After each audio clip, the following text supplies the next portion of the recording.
para quienes nos están viendo en vivo, vamos a poder compartir nuevamente con Valentina. Nos acompañan también en esta conversación, ¿cierto? Isadora Reynolds desde Australia, aún Beatriz Sotomayor.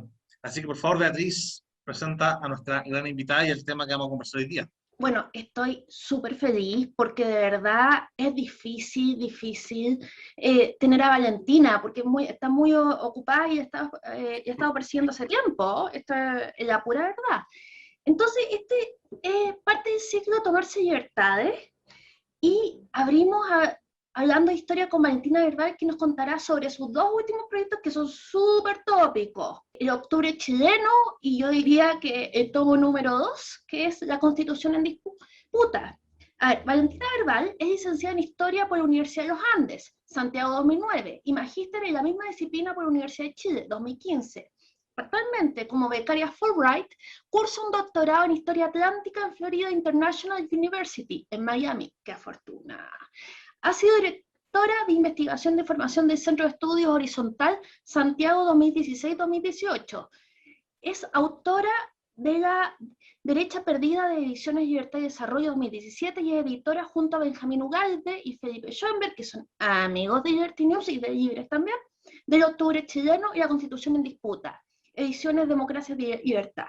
Encuentran en democraciaylibertad.cl. En 2018 obtuvo el tercer lugar del concurso de ensayos de Caminos de la Libertad con el trabajo Feminismo y Liberalismo, una relación imposible. Te damos mucha bienvenida. Bueno, muchas gracias por la invitación, Beatriz, Isadora y Lucas. Bueno, nuevamente estoy con ustedes, feliz. La verdad que no es que yo sea tan, o sea, es verdad que soy bien ocupada por el doctorado que es muy demandante, pero siempre en todo caso dispuesto a hablar con ustedes, a conversar. Y ahora, claro, he estado apareciendo un poco más, en parte porque estamos empezando la difusión de un nuevo libro y todos aquí los editores tenemos que poner las pilas para promover el libro. Entonces, a mí no me gusta tanto aparecer como en la primera línea porque estoy como muy contenta con el tema de mi doctorado, con los temas que estoy escribiendo más historiográficos. Yo me dedico un poco a historia del siglo XIX, pero paralelamente siempre me gusta también estar en este proyecto Democracia y Libertad, Ediciones Democracia y Libertad, y se vienen nuevos proyectos también, que después si quieren más adelante les puedo contar, los libros para el próximo año, etc. Bueno, yo revisité porque yo ya lo había leído, el Octubre Chileno, y básicamente tú tienes la tesis de que la derecha se compra entera, la tesis de que es culpa del modelo.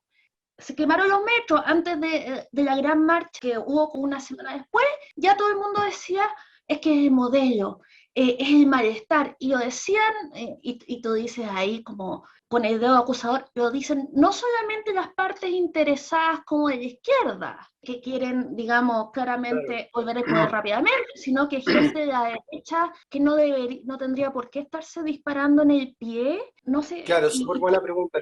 Efectivamente, en el Octubre Chileno yo escribí un paper que se llama El hundimiento, como una adaptación del libro La derecha perdida a lo que pasó en el estallido. O sea, recogí como la misma tesis de La derecha perdida, pero traté de comprobar si esa tesis que había sostenido para más que nada para los años anteriores, del movimiento estudiantil de 2011, se repetía, se volvía a dar en el Octubre Chileno o en el estallido social, como se llama. Y claro, y una cosa que yo constaté, porque yo siempre por deformación profesional me gusta ir a las fuentes primarias, o sea, los documentos, y revisé la prensa. Afortunadamente yo tenía la prensa en PDF de todos los periódicos, me lo había conseguido por ahí, la tercera, el Mercurio, y revisé obviamente todos los días posteriores al estallido, todas las noticias todos los días, y efectivamente, si bien yo recordaba que eso había sido así, no recordaba, cuando hice esa pequeña investigación, que había sido tan así. ¿Y qué es lo que comprobé? Es que efectivamente ya prácticamente al otro día vio el estallido el 18 de octubre, o sea, ya el 19 de octubre, ya el gobierno, la derecha prácticamente estaba dirigiendo a la tesis sobre la causa del estallido como mainstream y como muy propiciada, digamos, por sectores políticos de izquierda. Justamente en términos de que el estallido fue como una respuesta, un rechazo, por decirlo así, al modelo económico llamado neoliberal, porque ha provocado una alta desigualdad, abuso, enorme abuso en contra de la población. Entonces,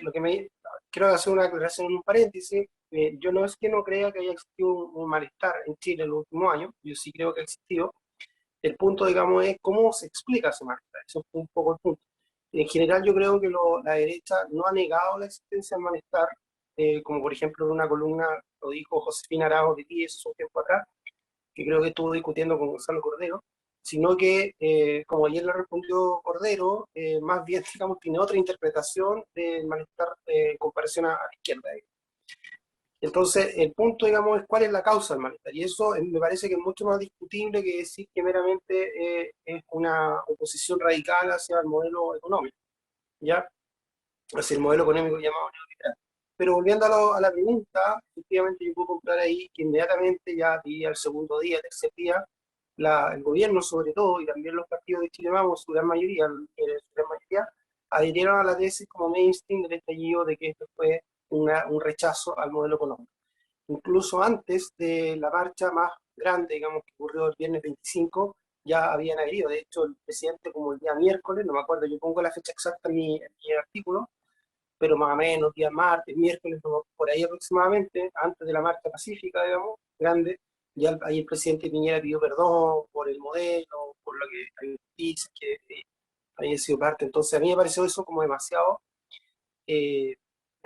a ver, yo creo, sostengo, y lo he dicho en otros escritos también, en el libro La derecha perdida también, que obviamente la política supone transar, supone ceder, no tiene que ser dogmático para imponer tu convicción o tus principios, porque tú no estás jugando solo, digamos, un partido, o sea, estás jugando con otras fuerzas políticas distintas, contrarias, etcétera. Tienes que ceder, tienes que ser realista, pero acá lo que se apreció es que fue una entrega como demasiado total y demasiado automática, muy rápido, digamos, por decirlo así, sin como por lo menos tratar como de entender el problema, lo que había ocurrido, tratar de problematizar. Bueno, esperemos un poco, veamos, reitero, a las 24 horas ya la derecha, el gobierno y los partidos de Chile Vamos, que todos estaban ahí viendo a ese diagnóstico del estallido social. Entonces, bueno, ahí yo me trato de preguntar, después de constatar ese hecho, ¿por qué ocurrió eso? Un poco esa es la pregunta que yo planteo en el... Te quería hacer una pregunta y vale un poco de tu trabajo como historiadora con respecto a la derecha. Nosotros hemos tenido varias discusiones que quizás calzamos muchos puntos, pero donde menos calzábamos, y yo finalmente terminé, entre comillas, cediendo tu tesis en 2018, que era que el liberalismo no podía solo, que el liberalismo necesitaba a la centro-derecha, tú la sustentabas y que históricamente había sido parte del éxito esta unión. Ahora bien, si este proyecto en el partido que compartimos los cuatro en algún momento, que era Evópoli, cumplía ese rol, finalmente, al menos a nivel presidencial, Sebastián Sichel, en materia presidencial, que ganó la primaria como un liberal, haciendo una especie de entrismo liberal en el mundo conservador, en el mundo de la centro-derecha, corroboraba más bien, o sea, corroboraba más aún tu tesis, pero viendo los últimos acontecimientos, estoy tratando de mezclar encuestas con historia de alguna manera, y sobre todo porque tuvimos hace un par de semanas, Juan Luis Osa, tenía esta idea de construir el relato, pero justamente el cuajar al liberal conservadores le terminó jugando una mala pasada al liberal que teníamos en carrera, y al mismo tiempo fortaleció más aún a un conservador outsider, ¿cierto? Como el candidato de la extrema derecha, y finalmente la derecha en esta libertad de acción que da el candidato presidencial de Chile Podemos Más, de alguna manera muchos se liberan y dicen, ¿sabes qué? De estar votando por un liberal. O sea, los liberales están bien de arroz graneado en una coalición liberal conservadora, pero ya si ustedes quieren ser el pollo, no, ahí preferimos nosotros estar en otro plato. Y esa es un poco la sensación que me hace sentir que quizás me rebobino a nuestras discusiones de 2017, decir, pucha, parece que de nuevo el camino propio empieza a ser más atractivo, porque al final, si nos vamos a unir en una situación donde solo podemos ser el acompañante, donde solo podemos ser el copiloto, porque si no, van a mirar para el lado, pucha, en tu rol de historiadora, viéndolo desde el futuro, pasando 10 años al futuro y mirar este momento como algo histórico. ¿Cambia tu tesis con respecto a esta constitución liberal conservadora o...? Sí, lo que pasa es que, claro, efectivamente, lo que pasa es que mi tesis es una tesis en parte empírica y en parte normativa, por decirlo así. O sea, en parte es algo que ha ocurrido y también es algo que yo quisiera que ocurriese, pero que no necesariamente ocurre, ¿ya? En parte ha ocurrido porque la derecha a lo largo de la historia efectivamente ha sido la unión estratégica, digo yo siempre, entre conservadores y liberales, ¿ya? Y esto sobre todo a partir del siglo XX, aunque hubo una alianza, la fusión liberal conservadora en el siglo XIX, que también fue estratégica contra Manuel Montt, pero fue más de corta vida, ¿ya? Pero durante el largo siglo XX, bueno, no fue tan largo, porque en realidad a veces se dice que parte después de la Primera Guerra Mundial, bueno, pero ese es otro tema. Pero en el siglo XX, en general, la derecha funcionó a partir de esa alianza entre liberales y conservadores, que fueron las dos grandes vertientes del sector, y que son vertientes que vienen del siglo XIX, ¿ya? Entonces mi tesis es que lo que une a estos dos partidos, que indudablemente que son de derecha, porque los conservadores son de derecha, eso no, nadie lo discute, y los liberales que del siglo XX fueron de derecha, fueron un partido de derecha, ¿ya? No fueron, digamos, como por ejemplo los liberales que trata de presentar Vlado Milosevic, que él los trata de presentar como liberales como de centro izquierda. En realidad los liberales a lo largo de la historia nunca fueron de centro izquierda, y diría yo algo que puede sonar raro, pero lo podría argumentar. Tampoco en el siglo XIX el Partido Liberal fue de centro izquierda en lo que hoy entendemos por tal, digamos, porque los liberales del siglo XIX también fueron partidarios acérrimos del libre mercado, ¿ya? No de un Estado pequeño, digamos. Entonces eso es lo que ha sido la derecha, ¿ya? Un poco esa tesis apuntaba a tratar como de dejar de lado otros sectores de derecha que yo encuentro que han sido negativos para el sector en el último tiempo, que son minoritarios en términos partidistas, en términos, digamos, pero que han tenido cierta relevancia, en cuanto que han metido ruido, han sonado, han sido como han tenido protagonismo, qué sé yo, y han afectado al sector, que son el sector como más comunitarista de la derecha y el sector llamado, que podemos llamar nacionalista, y que a veces algún intelectual por ahí le llama nacional popular, digamos. Porque yo un poco he sostenido que esos sectores han sido relevantes a lo largo de la historia de la derecha. Han existido en algunos momentos muy, muy pequeños, digamos, han funcionado, digamos, cercanos a la derecha, pero en momentos muy pequeños, y han sido muy relevantes en términos electorales. O sea, prácticamente a lo largo del siglo XX casi no hubo parlamentarios, por ejemplo, social cristiano y nacional populares, digamos. Prácticamente no hubo, digamos, dentro de la derecha, digamos. Porque los que hubo que fueron nacionales o nacional populares fueron del Partido Agrario Laborista, en realidad no fue un partido de derecha, digamos. Bueno, entonces es un poco la tesis descriptiva. Ahora, ¿qué es lo que ocurre? Que en la práctica, a mí me gustaría, por supuesto, idealmente, bueno, normativamente quiero decir, más que eso ha sido en la práctica históricamente, pero normativamente a mí me gustaría que la derecha, obviamente, tendiera más a ser una derecha liberal, hegemónicamente liberal, más que hegemónicamente conservadora, pero que al menos estratégicamente se uniera con los conservadores para defender la libertad económica, sobre todo considerando que la libertad económica, el modelo, etcétera, está un poco cuestionado, ha sido cuestionado en los últimos años en Chile, sobre todo desde el 2010. Entonces esa alianza entre liberal y conservador a mí me hace sentido, en cuanto a que son las dos ramas de la derecha que ya en el siglo XX defendieron el modelo económico frente a la izquierda, el Partido Socialista, el Partido Comunista en el siglo XX. Pero ¿cuál es el problema? Es que el sector liberal de la derecha en los últimos años, y aquí entro a la práctica, como que claro, podría contradecir mi teoría, pero que es una teoría más normativa, más en cuanto a lo que a mí me gustaría. O sea, es histórica en cuanto a lo que fue en el siglo XX, pero es normativa en cuanto a lo que me gustaría ahora en este momento. No sé si me sigue la idea. Entonces, ¿qué es lo que ha ocurrido en la práctica en el último tiempo? Han ocurrido dos cosas. Por un lado, ha sido muy difícil formar una derecha liberal, o sea, un sector de la derecha liberal que sea fuerte, que tienda a ser hegemónico, mayoritario, y ahí está el caso de Bópoli. Yo sigo siendo militante de Bópoli, lo reconozco, le tengo mucho cariño y todo, que ha sido muy difícil que Bópoli se configure como un partido fuerte, digamos, de la derecha, importante. Sigue siendo un partido minoritario, etcétera. Y por otra parte, lo mismo que estoy predicando para Bópoli se podría predicar para Sebastián Sichel. Digamos, le ha costado mucho levantar una candidatura liberal, que yo creo que él es liberal, porque al final, digamos, ha primado una derecha hegemónicamente conservadora en general. Ya dentro tanto de Chile Vamos, o ahora como se llama Chile Como Más, y tanto fuera, digamos, con José Antonio Cast. ¿Ya? Eso es un problema. Un problema uno, que ha costado que se levante, digamos, un sector liberal dentro de la derecha o de la centro derecha. Y el problema dos viene por fuera, es que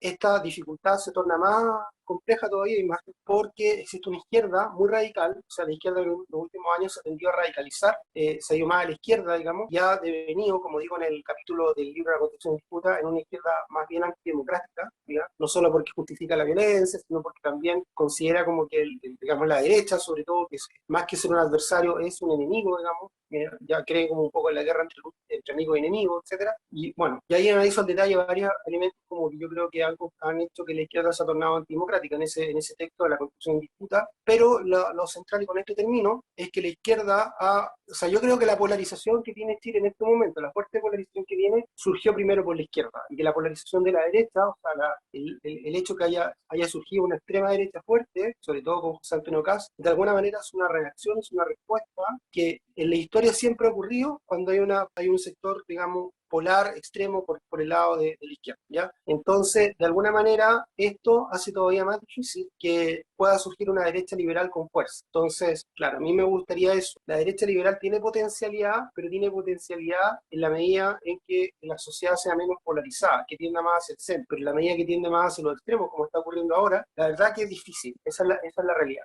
No son buenos tiempos para el liberalismo tampoco dentro de la derecha y tampoco dentro de la izquierda, porque también yo creo que hay un liberalismo de centro-izquierda, a veces vinculado un poco a la socialdemocracia, que a mí igual ese liberalismo me parece respetable, igualitario, como le queramos llamar, y me parece sobre todo respetable la centro-izquierda que tuvimos en Chile en la época de la Concertación. Tuviésemos en esa época, yo creo que sería un escenario mucho más proclive, mucho más, digamos, funcional para el surgimiento o el fortalecimiento de un liberalismo de derecha o de centro-derecha, como también de centro-izquierda, pero los tiempos no están o sea, la política chilena está polarizada y no precisamente tendiendo a la moderación y al centro. Entonces, está complicada la cosa, el panorama para los sectores como más moderados, digamos, tanto por el lado de la centro-derecha como de la centro-izquierda. Es un poco lo que te quería decir, pero no, digamos, yo no renuncio a mi tesis que históricamente la derecha ha sido la alianza entre liberales y conservadores y que hay una potencialidad en eso, todavía se mantiene, pero en este momento esa alianza pierde valor por la polarización que tiene el país un poco. Un poco esa es la respuesta corta que podría hacer. O sea, hay un problema práctico también de cómo se dan las cosas, más de cómo uno quisiera que se dieran. Y pensando en este estallido social, este 18 de octubre, que no hay nada que celebrar para cuando es el 18 de septiembre y que salen todos a decir que mi único 18 es el de octubre, ¿se viene de nuevo o no? Porque si lo pensamos ahora en términos de quiénes son los candidatos, quién es la gente que podría pasar una segunda vuelta y eventualmente tener la presidencia, si es que no pasamos en cómo están las encuestas ahora, de ganar Boric o de ganar Kast o de que gane Sichel, ¿cuál va a ser la reacción de ¿cómo se llama?, de estos octubristas? ¿Se viene de nuevo o el panorama haya cambiado mucho?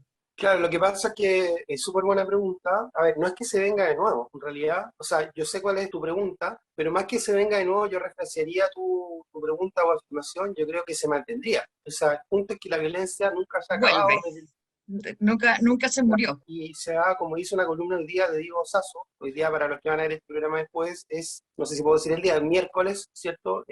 ¿Cuánto estamos hoy día? Miércoles 3 de noviembre, ¿ya? Para que la busquen en la segunda, hay una columna muy buena de Diego Sasso, que es un politólogo, y él hace comparaciones de estallidos sociales, o sea, muestra varios estudios de estallidos sociales en el mundo, y hay dos tipos de estallidos sociales, los que hay estallidos y tienen actos de violencia, pero que duran muy poco tiempo, duran 2 semanas, máximo un mes, digamos. Eso es como lo normal en los países desarrollados. Por ejemplo, el caso de la muerte de George Floyd, por ejemplo, en Estados Unidos, y es un caso que hubo en Los Ángeles, que creo que duró como 2 semanas, famoso en los años 80, si no me equivoco. Eso estallido normalmente, la violencia dura poco, digamos. Entonces, porque ya se entiende y se comprende que haya un estallido de violencia frente a una situación crítica, pero no como algo permanente. Después, cuando es algo permanente, los estudios demuestran de que ya la gente se empieza a cansar de la violencia, porque o sea, estar 1 año o 2 años con violencia intermitente o más o menos permanente, ya la gente quiere vivir tranquila, quiere vivir en paz, quiere hacer su vida normal, etcétera. Y cuando ya se da cuenta que no puede hacerlo, ya la rutinización de la violencia, como él llama, eso ya es malo, digamos, porque ya pierde legitimidad y eso obviamente afecta, por decirlo, la convivencia democrática. Ahora la pregunta es, ¿qué va a pasar si gana Kast y si gana Boric? Sinceramente, yo creo que en ambos casos, siempre los historiadores dicen que no pueden predecir el futuro, hablan del pasado, pero yo no comparto mucho eso. Creo que los historiadores pueden predecir el futuro. De hecho, lo dice un historiador, un gran historiador, Eric Hobsbawm, porque obviamente el pasado genera una experiencia que permite como sacar como leyes, digamos, para el futuro un poco coordenadas, por decirlo así. Yo sinceramente creo que Chile ya se rutinizó la violencia en Chile y se rutinizó, y esa violencia va a ser rutinaria tanto para el caso que salga elegido José Antonio Kast como para el caso que salga elegido Boric, ¿ya? Ahora quizás va a ser en distintos grados. Obviamente si sale elegido José Antonio Kast, se va a dar el caso que la violencia quizás se va a radicalizar y va a ser mucho más justificada y defendida por los sectores de izquierda, incluso Frente Amplio, Partido Comunista, incluso sectores más, entre comillas, moderados, que han tendido a legitimar y justificar la violencia en los últimos 2 años. Ese es el problema. Entonces el gobierno lo va a tratar de atacar por la presencia, digamos, de las personas en las calles cometiendo actos violentos, como ha ocurrido este tiempo, incluso quizás de manera más radical, por todo lo que representa José Antonio Kast en cuanto a ser una derecha más extrema, que la tildan de fascista, etcétera, etcétera. Yo no creo que Kast sea fascista propiamente tal, creo que sí es una derecha como más radical, digamos, una derecha tiene algo de populismo, tiene algo como el alt-right, etcétera, tiene algo mucho de conservadora, digamos, pero no es tan simple como decir que es fascista propiamente tal, o neofascista. Pero bueno, pero si es una derecha, yo no tengo problema en decirlo, creo extrema, es una derecha que forma parte del polo más extremo derecho. Entonces ahí va a haber mucha violencia porque, bueno, por lo que representa, para los sectores de izquierda hay un fascista, etc. Por el otro lado, ahí se va la paradoja que los sectores que hoy día legitiman la violencia la van a tratar de parar y detener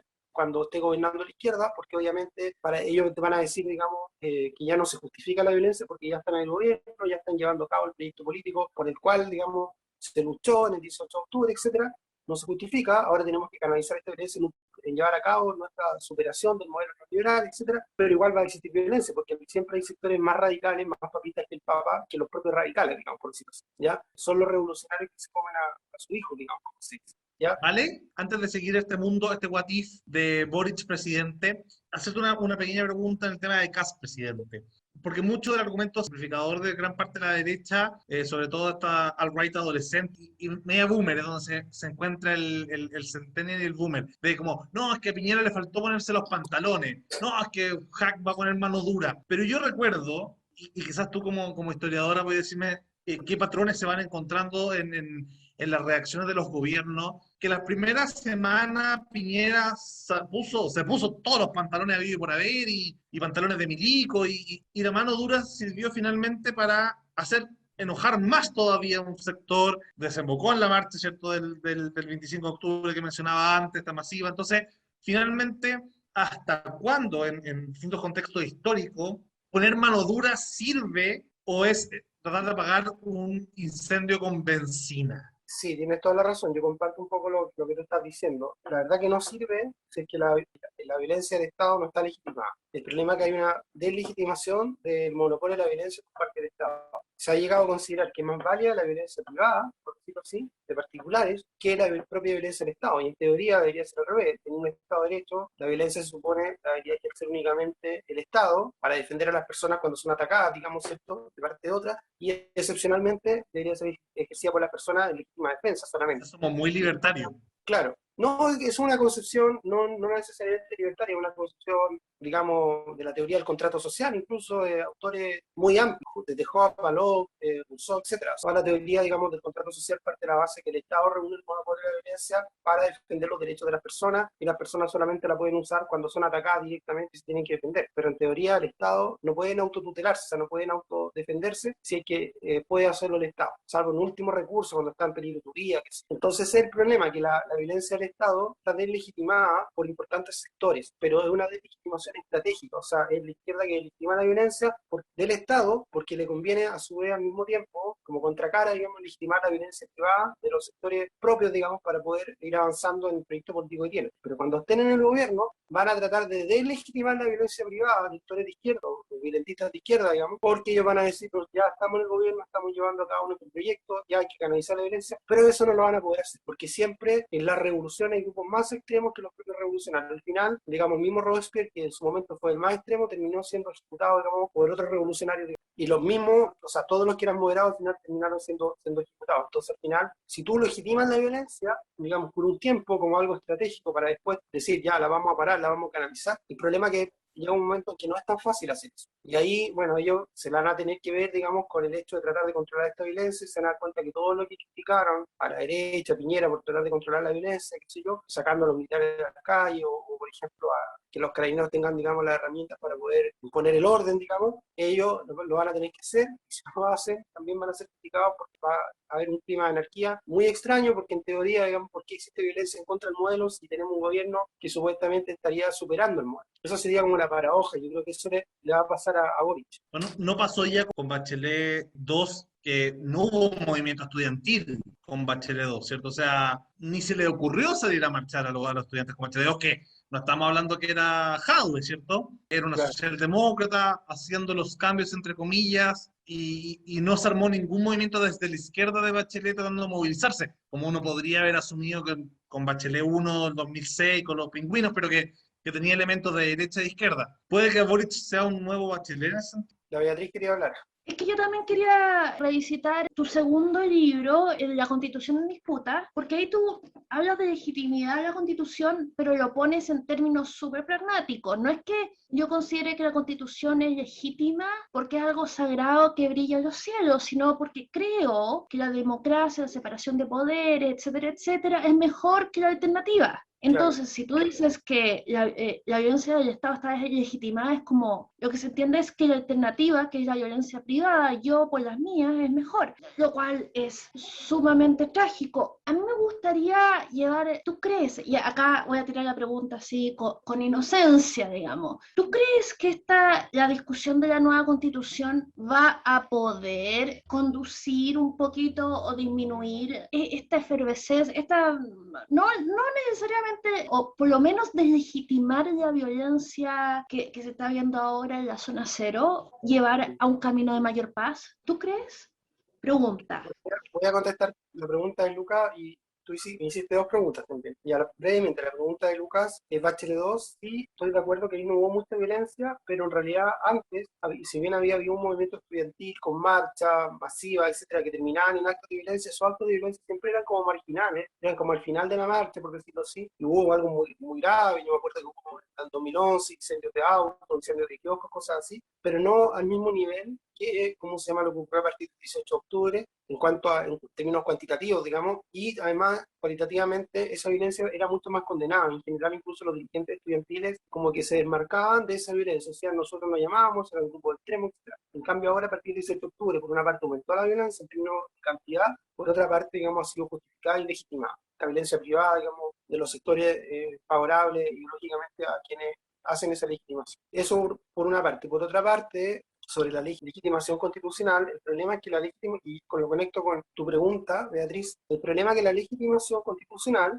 es un proceso que no depende históricamente, digamos que un poco yo lo he estudiado, de que las constituciones necesariamente se originen en términos democráticos, por ejemplo, o que cumplan con ciertas reglas de los procedimientos, de imparcialidad, etc. Porque todas las constituciones siempre históricamente han sido ilegítimas de origen, eso es un hecho, y esta constitución quizás va a ser menos ilegítima de origen, pero igual va a tener vicios de legitimidad de origen. Por ejemplo, todos los problemas que han habido, que no dejan, por ejemplo, digamos, ejercer la libertad de expresión en la convención, que cambian las reglas, etc. Pero las constituciones se legitiman generalmente cuando las fuerzas políticas, y aquí yo sigo la tesis de Juan Lins, que la desarrollo en mi artículo en el libro, La Constitución en Disputa, vuelvo a hacer propaganda, se legitiman cuando la mayoría de las fuerzas políticas, la mayoría, no necesariamente todas, porque siempre hay grupos como más extremos que están en contra, que son contrahegemónicos, digamos, cuando la mayoría de las fuerzas políticas creen que las instituciones políticas que están en la Constitución o fuera de la Constitución son, digamos, mejores que otras que se podrían establecer. O sea, no creen que necesariamente las instituciones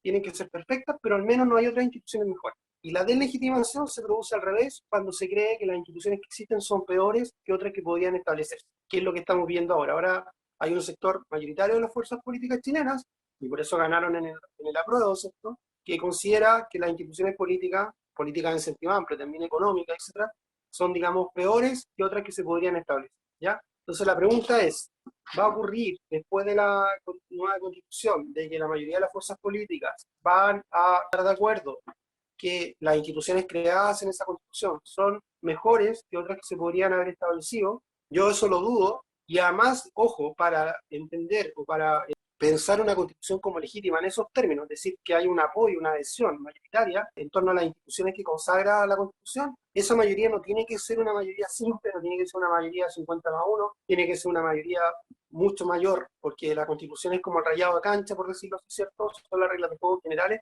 para el conjunto de las fuerzas políticas, o sea, tiene que generarse, ¿cierto?, lo que se llama patriotismo constitucional. La constitución sea así como algo así como la bandera, ya como el escudo de armas, no sé.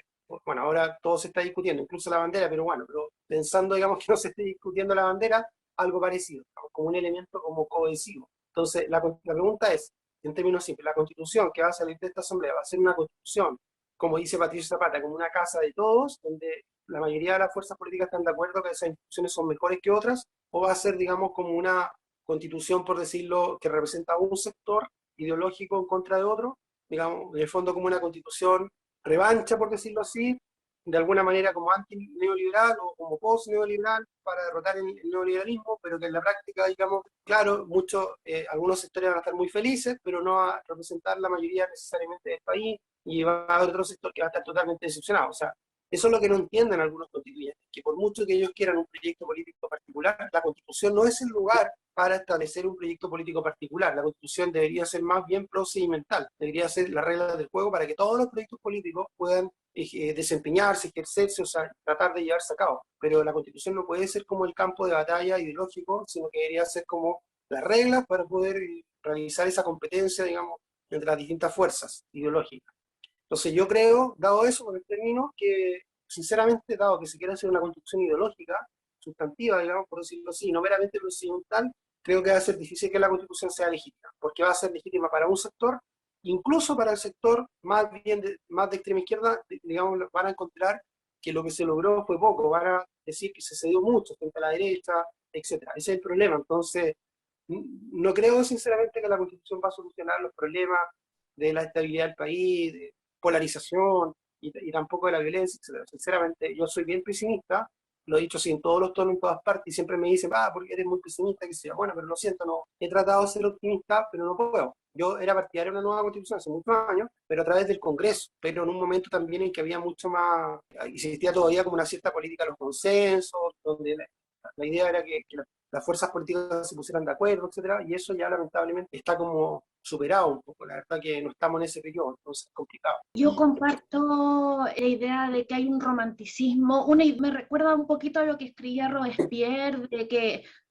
precisamente en medio de la Revolución Francesa, diciendo que los franceses llevaban 2000 años de evolución, digamos, al resto de los seres humanos, versus Madison pensando en la Constitución norteamericana, que pensaba cómo había que hacer las cosas para contrarrestar los males de la naturaleza humana. O sea, era como una idea pragmática, ¿cómo podemos hacer que esto funcione entendiendo que somos todos humanos y que tenemos todos nuestros problemas? Yo también me siento muy pesimista. Bueno, y además el tema que tú decías, esta oposición desleal, en ese sentido yo vi una línea argumental tuya desde Claro. El octubre chileno a la constitución en disputa, que la oposición desleal se mantiene. Otra cosa, el malestar se tomó como causa y no como correlación. Me recuerda al meme de techo hundido, en el que hay un gato sentado encima del techo hundido y está claro que el peso del gato no hundió el techo. Si yo hiciera una película, todo lo que sucedió, y ustedes, no sé, fueran de cualquier parte, y fuera ficción, no me creerían que a lo que fue un ataque terrorista que no se ha investigado bien, que no sabemos quién fue, quiénes fueron, no tenemos claridades, se da toda una lectura societal y que fue automática. Yo me fui a dormir y la gente setando torniquetes y me desperté con mi profesora de yoga llamando al presidente a renunciar.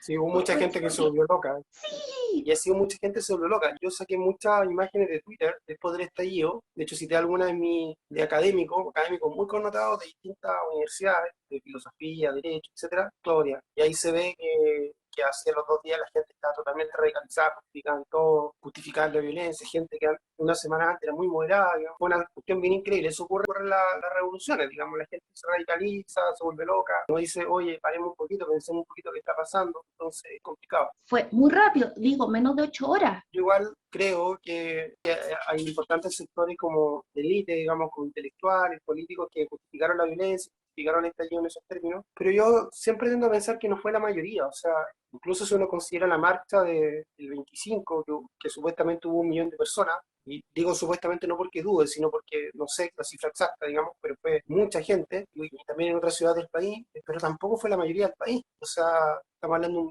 ya pongámosle 2 millones, cuando tenemos 19 millones, ¿cuántos tenemos? 17 millones, no me acuerdo. O sea, no es la mayoría del país, ni siquiera es la mayoría del cuerpo electoral, es una minoría. Entonces, ¿qué es lo que ocurre? Que ocurre mucho, este también es un problema, que se presenta, desde sectores de izquierda han tratado de presentar como la protesta de grupos minoritarios, como si fuera representativa de la mayoría, ¿ya? porque en verdad en una democracia para saber, digamos, quién es mayoría y quién es minoría, eso se cuenta, digamos, como se dice, ¿cierto? El día de las elecciones, la una, digamos. Entonces, y el problema es que la izquierda, si bien, por supuesto, está en una competencia electoral en este momento, quiere ganar la próxima elección, por mucho tiempo, paralelamente también ha justificado como tratar de ganar por secretaría un poco. Por ejemplo, mediante las acusaciones constitucionales contra el presidente, la petición de renuncia, digamos, que ocurre en ese momento, etcétera. Entonces, es complicado esa situación. Sí, pero estaba pensando también que mucha de la gente que posteó renuncia a Piñera y todos los que se radicalizaron al día siguiente y justificaban la violencia, ya no lo hacen. Esta validación popular que estuvo en algún minuto ya no existe. La gente común y corriente, incluso cuando empezó la Convención Constituyente y empezaron con estos cambios de regla y todo eso, también perdió apoyo popular y ahí es donde está la mayoría. O sea, la mayoría de la gente ya no está validando. Entonces, ¿cuál es la opción de que esta violencia siga si es que no tiene el apoyo de la mayoría? Y yo me imagino que en algún momento la mayoría también va a tratar de pararla, ¿cachai? Porque obviamente ya son sus negocios, los que los han restruido 700 veces, ya es el transporte público que usan, que ya no quieren que se lo echen a perder. Entonces yo no sé si es sostenible en el tiempo una manifestación constantemente violenta o esta normalización de la violencia cuando ya el ciudadano común y corriente ya no, ni siquiera es como bacán, anda así, vamos en contra del sistema, lo que sea. Bueno, eso es un poco lo que dice la columna de hoy de Diego Sasso, este politólogo. Dice que la rutinización de la violencia lleva al rechazo y en el fondo a eso ayuda a explicar también el ascenso de José Antonio Cast. Por eso que se puede decir que siempre históricamente la extrema derecha es fruto de la extrema izquierda. O sea, siempre históricamente surge primero la extrema izquierda, en el siglo XX se ocurrió, y luego surgió la extrema derecha como una respuesta a la extrema izquierda. Los fascismos surgieron en respuesta al comunismo. Eso ha sido súper estudiado, digamos. Hay un autor que se llama Nolte, que se llama La Guerra Civil Europea, que trata ese tema, cómo surgió el fascismo en Europa como una respuesta al comunismo. Fue muy polémico, pero yo creo que su tesis al final terminó siendo hegemónica, digamos, esa tesis. Bueno, y este autor, Sasso, dice eso, dice que la rutinización de la violencia, como dices ahora, genera ya molestia y cansancio. Yo creo que la mayoría de la población no apoya la violencia, está cansada. Es dudoso, digamos, que la mayoría de la población está a favor, por ejemplo, de cambiar el modelo, cuando dicen, la mayoría, creo que un 90% de una encuesta, dice, digamos, que quiere mantener la propiedad sobre los fondos de pensiones, no está, por lo tanto, en contra, digamos, de la AFP como tal, necesariamente, etcétera. Entonces, bueno, y el paréntesis,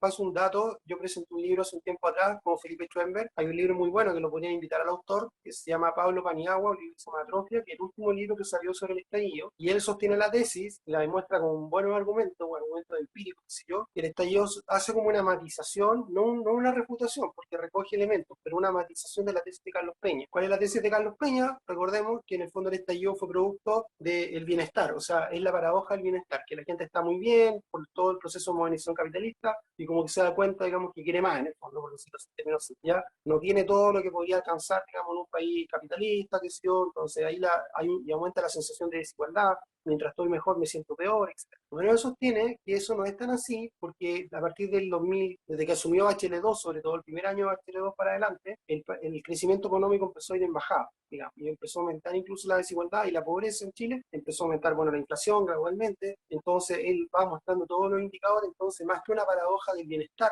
que la gente porque está bien se siente mal, es porque la gente realmente está mal, y por eso critica, digamos, lo que está pasando. Entonces él dice que es dudoso que el estallido haya ocurrido, digamos, contra el modelo, sino más bien, digamos, precisamente por una decadencia del modelo, por una desaceleración del modelo. Lo demuestra súper bien. Hace una comparación con otros países, por ejemplo, demuestra que los países, tras más mejores están económicamente, generalmente no tienen estallidos, y mientras están peor, en realidad, económicamente tienen estallidos. Entonces no es que sea como una paradoja del bienestar, sino más bien, digamos, como ya dije, es una, por decirlo, consecuencia del malestar que realmente existe. Por eso no es que nadie niegue el malestar. O sea, yo creo que muy poca gente niega el malestar. El punto es, ¿por qué, digamos, ocurre el malestar? Esa es la pregunta. Entonces no es tan claro decir que ocurrió por una respuesta a un rechazo al modelo económico.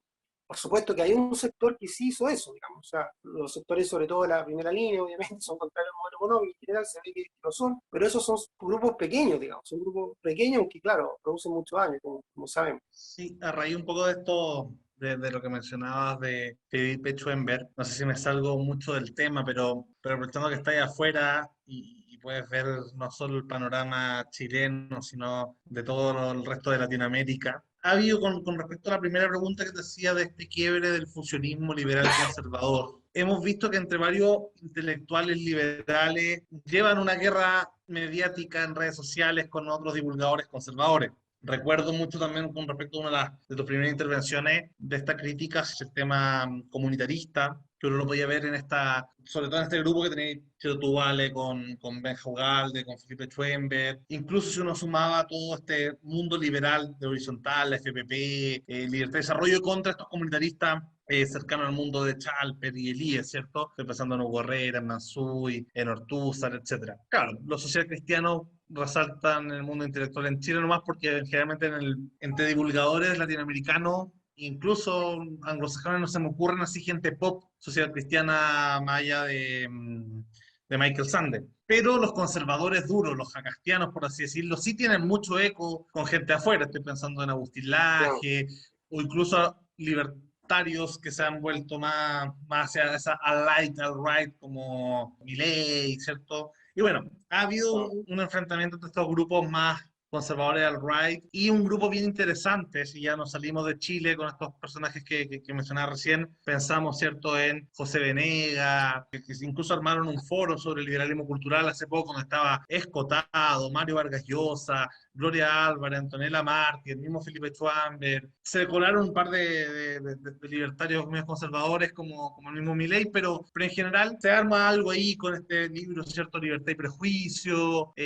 Hay un team, hay un Dream Team interesante que hace 5 años no había. O sea, no se me Mm. ocurría cómo conectar incluso hace un año, cómo conectar a Escotado con Gloria Álvarez o Mario Vargas Llosa. Mm. Y de alguna forma ha ido cuajando del liberalismo cultural, sobre todo en oposición a esta derecha conservadora que intentó usurpar el concepto tanto de libertario como liberal y finalmente, bueno, ya se vendieron a toda esta mezcla de Bolsonaro, Trump, Jordan Peterson. ¿Cómo ve un poco esa dinámica? Porque es curioso porque en Chile hay intelectuales socialcristianos, pero uno no ve, no abundan muchos divulgadores o intelectuales de la talla de Al ustedes, rato. ¿cierto? Al right, o sea, uno los ve, nosotros los Así, conocemos, para son decirlo de mucho alguna más manera, entre comillas, marginales. puede ser actual. ¿Cómo? Sí, mira, bueno, mira, te voy a decir dos cosas. Uno sobre los llamados comunitaristas. A ellos no les gusta que le digan comunitaristas, pero en el fondo lo son, porque los autores que siguen son autores comunitaristas, como Michael Sandel, Charles Taylor, digamos, varios más, digamos, McIntyre, etcétera, son los autores que citan. Entonces, bueno, pero te voy a decir algo sobre los comunitaristas muy breve y después voy a ir a lo alt-right. A ver, ¿qué es lo que pasa? Que mi crítica a los comunitaristas, a Mansuy, Herrera, Ortúzar, etcétera, todos son intelectuales a los que yo respeto como personas, no tengo nada en contra de ellos como personas, nunca ha sido un ataque personal, pero yo creo que ellos le han hecho mucho daño a la derecha en términos históricos, en términos políticos en los últimos años, ¿ya? O sea, creo que lo que podríamos llamar como la deslegitimación del modelo económico, creo que ellos han sido protagonistas principales, ¿ya? ¿Por qué? Que, a ver, hay varias cosas. Es una cosa curiosa que yo la estoy empezando a tratar como en unos papers que van a salir más adelante, en un proyecto nuevo que se viene. Se viene un proyecto sobre Mario Góngora el próximo año, que es un pensador, un historiador muy famoso, pero que a la vez fue un pensador político muy influyente en Chile en los años 60, 70 y principios de los 80, y que ahora está siendo muy reivindicado por sectores conservadores, lo reivindica mucho Hugo Herrera, por ejemplo, también el IE lo reivindica mucho. Entonces, bueno, yo me estoy metiendo un poco como hacer un análisis más crítico de Góngora, ¿ya? Y si uno lee a Góngora, famoso libro Ensayo histórico sobre la noción del Estado en Chile del año 81, Mario Góngora fue el primer intelectual importante, que era un académico, un historiador también al mismo tiempo, que hizo una crítica como moral, por decirlo así, fuerte, radical al modelo económico. Digamos, él hizo una crítica muy fuerte a Pinochet, al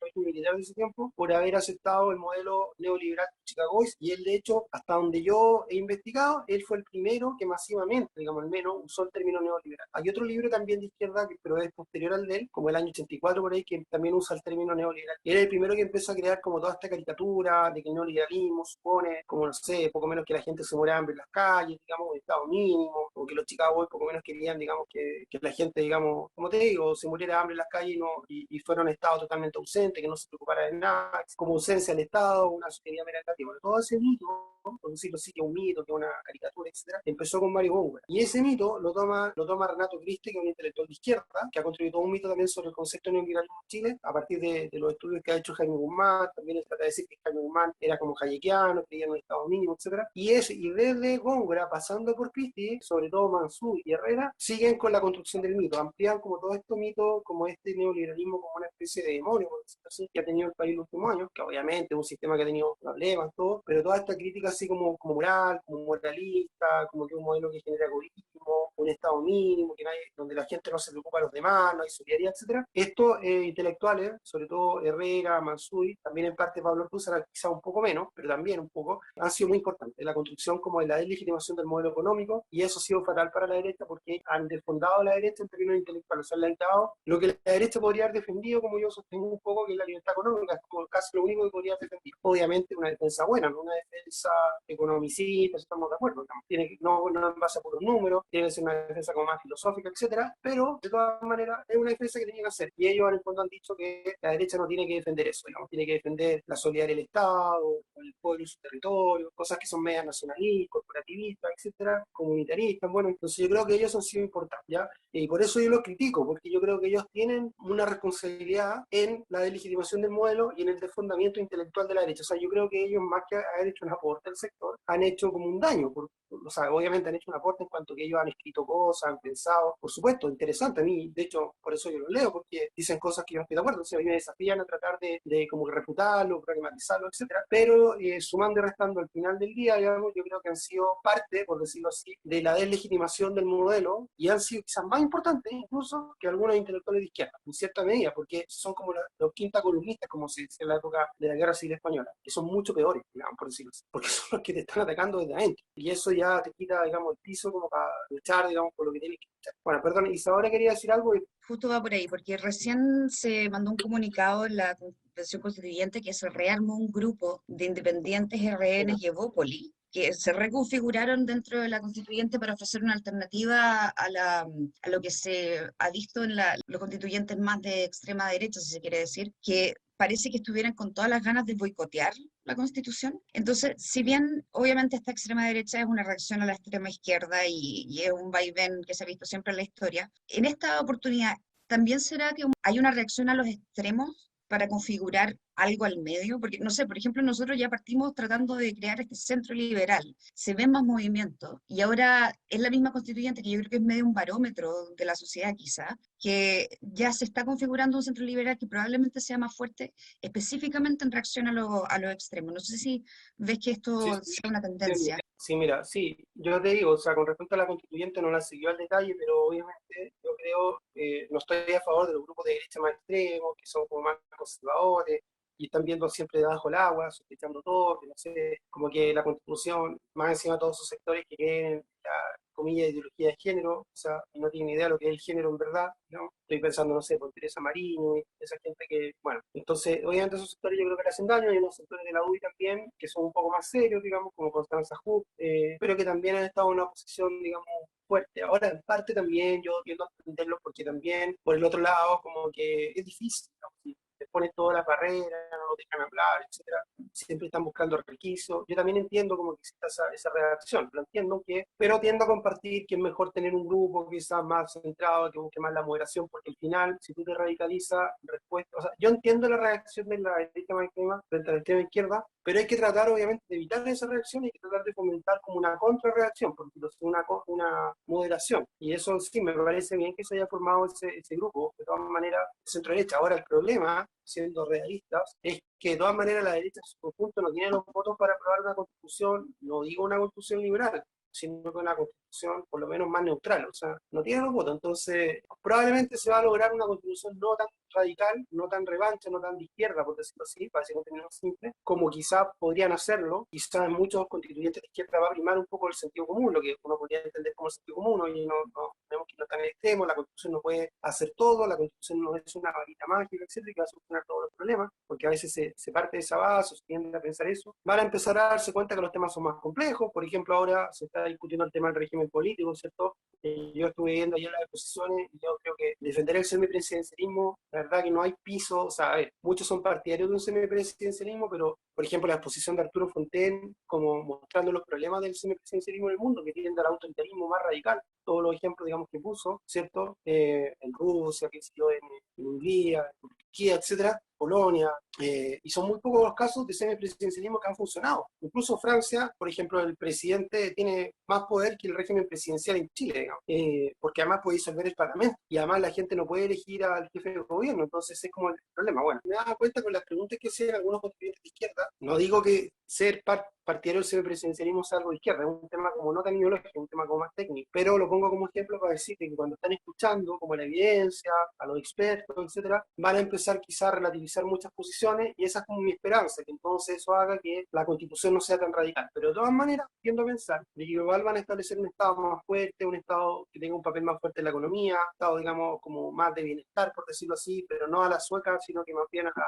latinoamericana, es decir, porque el Estado de bienestar a la sueca cree en el mercado, ¿cierto? En la cooperación público-privada, que cree en los vouchers, etcétera. Entonces, igual tiendo a pensar que va a ser más inclinado, pero en algunos aspectos no va a ser tan radical como pudiera ser. Entonces, ojalá que eso ocurra así. Ahora, no sé, yo iba a decir algo del tema de la derecha, como más al right, más como extrema, qué sé yo. Ya. Es complicado, sí, todo ese movimiento que se ha formado, esta derecha como al right, llamémosla así, para usar el término de este movimiento en Estados Unidos, etcétera, que es como una derecha alternativa, ¿cierto?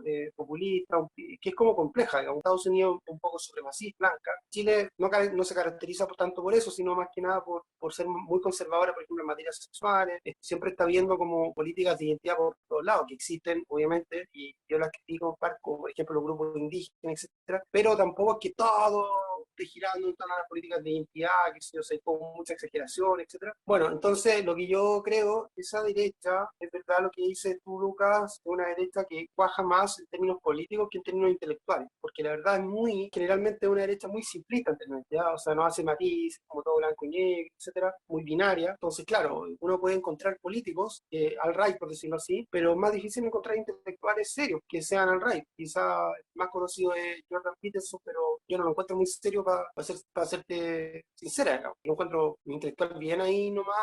Yo encuentro que él hace todas estas caricaturas de comillas de género, tema de los trans, bueno, claro, ayuda como, por decirlo, a fanatizar más a las masas que siguen esta tendencia. Entonces, claro, esta derecha no va a cuajar en términos intelectuales, creo, y el mismo, por ejemplo, caso de Agustín Laje, uno podría decir, comillas, un intelectual como una cáscara de huevos, o sea, uno le hace así, se empieza a romper, digamos, porque todos los datos que aporta son datos falsos, ocupa muchas fake news, cita estudios que no tienen aprobación, digamos, por estándares mínimos, científicos, etcétera. Hay mucha gente que hay varios videos, incluso que muestran como todos los errores que tiene, cómo manipula la cifra, o sea, un tipo súper poco serio en términos intelectuales. Lo que sí es verdad que tiene muchos seguidores, es verdad que ha surgido un grupo de liberales como comillas culturales, como dices tú, ¿cierto? Pero también el problema es que muchas veces esos liberales, que son liberales en lo económico y en lo cultural, por decirlo así, como liberales integrales, como eso se dice también, ¿cierto? También hacen un trabajo como muy, por decirlo así, más en las redes sociales, como la misma Antonia Martí, ¿cómo se llama? La Gloria Álvarez, ¿cierto? Que es importante, es bueno, digamos, y hay que hacerlo, y está bien que lo hagan, o sea, cumplen un rol yo creo, súper valioso, porque hay que estar ahí, donde las papas queman igual, pero también, digamos, en los mismos países donde ya se mueven, la verdad que, bueno, tampoco ha cuajado mucho, digamos, esa idea. Muchas veces también esos liberales muchas veces son poco realistas también, o sea, como que son un poco dogmáticos. Por ejemplo, rechazan aliarse con los conservadores, yo en ese sentido soy un poco más realista. Entonces, como que no pasan como de la teoría muchas veces a la práctica. Son buenos en cuanto, claro, a difundir los grandes principios, pero como que les falta la bajada mucho. No estoy hablando en concreto de la Gloria Álvarez, de la Antonella Martí que la nombré, sino que en general muchos liberales estoy pensando, por ejemplo, no sé, quizá esto que estoy diciendo más bien podría cuajar con gente que es, claro, que se ha vuelto como más conservadora, como el mismo Milei, a pesar de que él está teniendo éxito político aparentemente. No sé a qué va a llegar, pero no sé si eso va a ayudar a realmente al liberalismo, porque yo creo que él no es propiamente un liberal, es como un libertario conservador, ¿cierto? Más, como dices tú, más cercano a estos otros grupos, como más al right, qué sé yo. Yo quería citar a Antonella Martí porque dice algo que es bien verdad, que es que no basta con ser anticomunista para ser liberal, y que al contrario, ser liberal implica tener como fin la libertad y apreciar el rango de libertades desde la económica, la civil, la política, las morales, etcétera, etcétera. Y eso de repente es algo que con la alianza con los conservadores se pierde. Algo que están siempre de decir, pero se pierde porque el foco se pone y de mala manera, porque como tú lo has dicho, defienden mal la libertad económica. Una cosa que tú decías en otro libro que vamos a hablar la próxima semana es sobre el tema de que las libertades, digamos, de las personas, de la diversidad sexual, nacieron del mercado.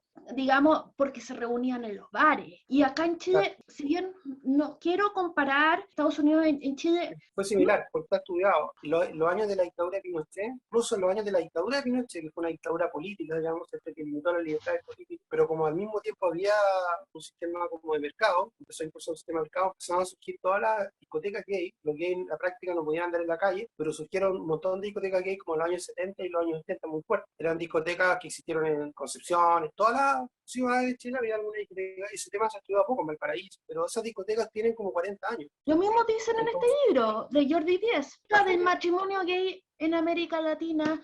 sí, mira, el libro raro de Óscar Contardo, que es una historia de homosexuales en Chile, que Óscar Contardo es un periodista que ha escrito varios libros, crónicas, qué sé yo, un periodista totalmente de izquierda. Él reconoce que no hubo una persecución de la dictadura militar en contra de los homosexuales, como sí, por ejemplo, ocurrió bajo el franquismo en España y también bajo la dictadura argentina. A ver, no había, por supuesto, una política de apertura, o sea, vamos a permitir la igualdad, qué sé yo, no, pero permitían, había una tolerancia que los gays se reunieran en bares, discotecas, en ese sentido no eran perseguidos. La policía no digamos, los controlaba demasiado, siempre y cuando fueran como lugares más privados, iban, pero existieron. De hecho, yo, incluso como a fines de los 80, fui a una discoteca gay en Concepción, te preguntaban, ¿usted sabe que es una discoteca gay? Sí, ya, listo, entre, o sea, ya para que usted haga ser responsable de lo que viene, listo, nada más. Y nada, funcionaba perfecto, digamos. Entonces, en ese sentido, no hubo una versión así directa, digamos, las personas, pero por supuesto no había igualdad, no había libertad, en el sentido digamos, de que se permitiera que actuaran, digamos, las personas. Claro. Claro.